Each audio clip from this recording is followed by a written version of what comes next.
Hey guys, my name is Emma and I hope this makes your day just a little better. On the 1st of December I got the news I was dreading. All of the tests have confirmed the diagnosis. I have stage 4 pancreatic cancer, so basically this will be my last holiday season. I am okay with what is going to come. I am at peace with that. I have had a life well lived. All of my loved ones will be taken care of. I am naturally a private person, so my WW is unaware of my tests. I did not want to worry her until I had answers, so I head home early to have the talk. This is not something I want to do over the phone or text. Well, as you can guess, since I am here, my life changed more than once that afternoon. When I arrived at the house, I noticed the car of one of my business partners in the drive. There was no mistaking it, flashy, expensive with a personalized license tag. To say this is out of the ordinary is an understatement. I pull up our home camera system on my phone and notice it is in privacy mode, not recording. So I let it be and drove off to my farm property. Now our camera system is for safety and I never look at it unless there is a concern. With that said, I also love to watch for wildlife on the outside cameras. I also find it oddly satisfying to watch storms come through. So for my own enjoyment, years ago I configured a second video recorder to archive the cameras to local storage. That storage is not accessible via my phone. So when I was at the farm, I opened up my computer and looked at the other server to confirm what my gut was telling me. And sure enough, there they were, snuggling in the living room, drinking wine, dancing, then going up to the bedroom suite.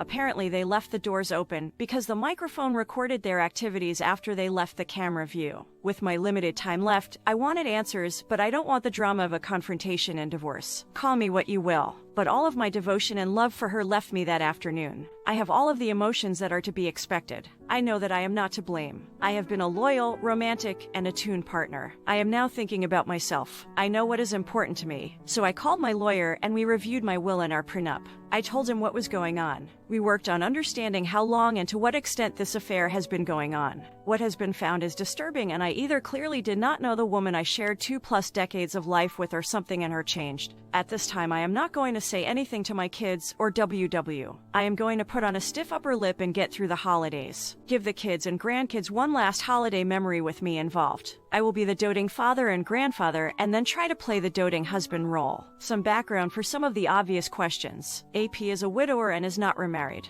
He is a business partner, but not a friend. I do not invest with friends. I never married my twin's mother. It was her choice, and I completely agree with her that at that time she made the correct decision. My kid's mother married a very wonderful man when the kids were 7. Sarah and Steve never had kids of their own. I got my head out of my ass when the kids were 3. I have been very involved with them before that, but that is when I started my road to be the father I wanted to be. Sarah and I co-parented well together, and I would call Steve a friend. Sarah, Steve, and I are in our 60 seconds. Jane is almost 60. AP is in his 50 seconds. Jane and I are both in our first marriage. We were in our 30 seconds when we married. What do I need? An outside outlet and release valve. If I am going to accomplish my goal, I need to vent my anger and talk through my situation. What better outlet than internet strangers? I am at peace with how and when my life will conclude. Christmas is a week-long affair every year. Let me know what you're thinking right now in the comments section. We spend Christmas through New Year on the farm. We cut down a tree after everyone arrives. We decorate, cook, play, and celebrate as a family. Sarah and Steve have been a part of this tradition since I bought the farm.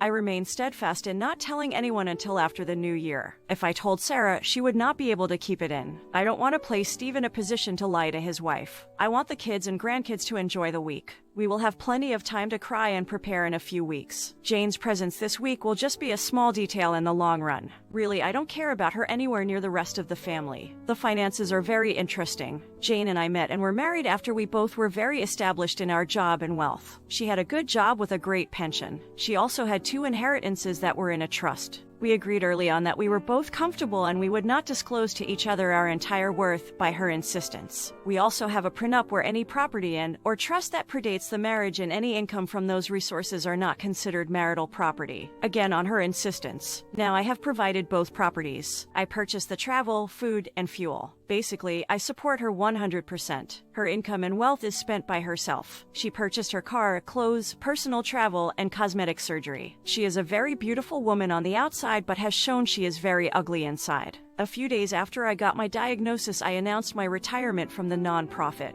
Now knowing what I know, I noticed Jane was a bit uncomfortable. I can guess why. I will be around more often. So tomorrow is my last day of work. Now I will be focusing on spending time with the family. I gave the camera server info to my lawyer and gave him access from his office. So I don't know if they had activities again, but I would assume yes. Again, I don't care at this point. I know who I am and what is my worth, and AP is a big step down. As flashy AP is, I am low-key. I drive a 15-year-old pickup truck. I like jeans and t-shirts and coveralls in the winter. I know for a fact that AP does not have anywhere near the wealth that Jane thinks he does. How? Since the trust has invested in his business, I get quarterly financials. I don't tell anyone how much I have, that is between my accountants and me. But let's just say that the trust has been growing for 30 years. I live a modest life, and there is enough there for my great-great-grandchildren to enjoy the farm and have their education paid for. Once Jane knows what she lost, that will be her reckoning. I just won't see it. December really got busy. We did our normal social rounds these last weekends. AP was at one of the parties. It was hard to not keep an eye on Jane and him. I don't think I was caught. With being so busy and wrapping up everything at the job, I have had an easier time keeping it together. Jane has not expressed anything that would lead me to conclude that she knows I know. I am not proud of this, but I still sleep in the same bed. I have been selfish with her as of late.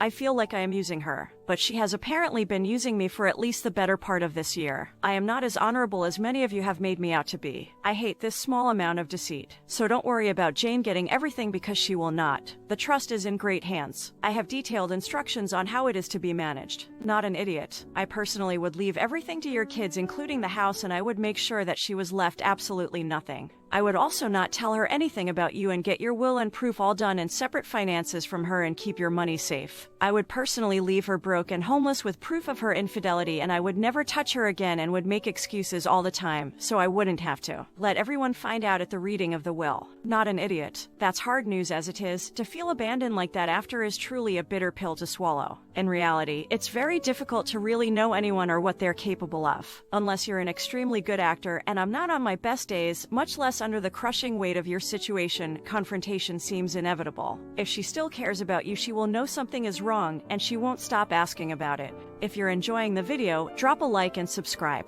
My buddy Steve has worked at a small business for over 10 years. Most of his time there has been pretty alright, but recently it has become a remarkably worse place to work. Steve is the most senior employee outside of management and by far the most productive. He's always training new hires, working extra hours, helping other departments, you name it. Pretty often, Steve will come in for a couple hours on his day off to take care of backed up paperwork and general housekeeping of his department. This does wonders for keeping the department running smoothly, especially when they are busy. Management knows about this and approves. Going into the holidays this year, they are absolutely slammed as usual. Orders are backing up and it's all hands on deck, extra hours, full tilt. After another 60-hour work week, Steve has a couple days off. On his second day off, he decides to go into work for a few hours. He knows his coworkers are likely too busy to be taking care of the side stuff, so he's being a team player and helping out. While he's finishing up and about to leave, Steve's manager comes up to him and they have the following conversation. "Hey Steve, quit messing around, get back out there and do your job."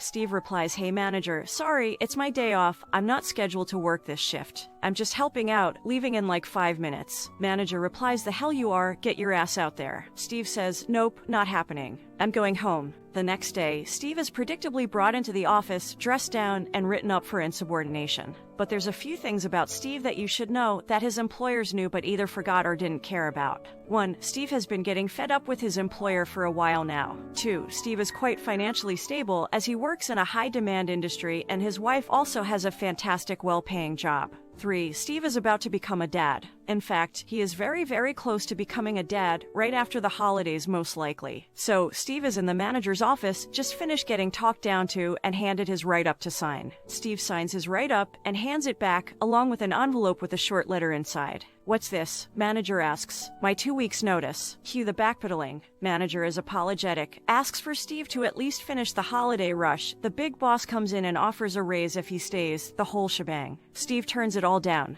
Now Steve's former employer has to get through the holidays without their most reliable worker, which will take at least 2 or 3 new hires to cover. Meanwhile, Steve can enjoy the holidays without stress, help prepare for the arrival of their baby, and start looking for work again when they're good and ready. Edit. Obligatory wow, this post blew up reaction. Some clarification, Steve's position is hourly and he got overtime pay for the extra hours. The stuff he worked on during these extra hours would collectively save his department a lot of time and headaches. That's why he did it. There used to be a good team vibe in the company from top to bottom, coworkers who were genuinely friends and good teammates, so going the extra mile made a good thing even better. Not so much towards the end. Also, giving him 2 weeks instead of quitting on the spot was a combination of professional courtesy and also giving his coworkers enough warning to not be completely blindsided and bury them. Thanks for watching and have a great day.